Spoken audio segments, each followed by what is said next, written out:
কুমিল্লার ১৪গ্রাম উপজেলার উত্তর সীমান্ত ২ নং উজিরপুর ইউনিয়নের উপর দিয়ে বয়ে যাওয়া খরস্রোতা কাকুরি নদীর রক্ষাবাদে বিপজ্জনক ফাটল সৃষ্টি হয়েছে।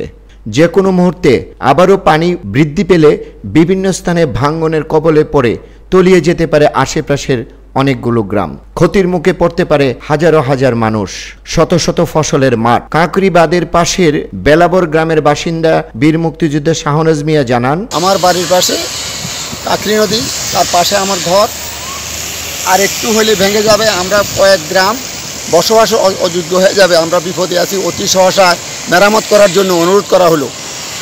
অধ্যাপক আরিফুর রহমান মঞ্জু বলেন, এখানে যে আপনার যে ভারত থেকে যে নদীটা আসছে ধাক্কা খাওয়ার পরে এখানে একটা চক্কর দেওয়ার পরে আপনার যখন সামনের দিকে স্রোত চলে যায় তখন ওইখানে ভাঙন সৃষ্টিগুলো তৈরি হয়।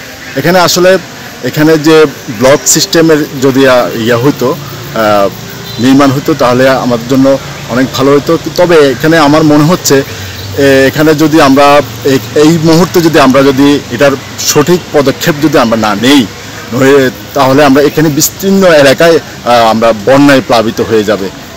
এলাকাবাসীর দাবি, অতি দ্রুত কাকুরি নদীর রক্ষাবাদ এবং বিপজ্জনক ফাটল মেরামত করে এলাকাবাসীকে ক্ষতির হাত থেকে রক্ষা করবেন বলে দাবি জানান। রফিকুল ইসলাম কোচি, আজকের সংবাদ।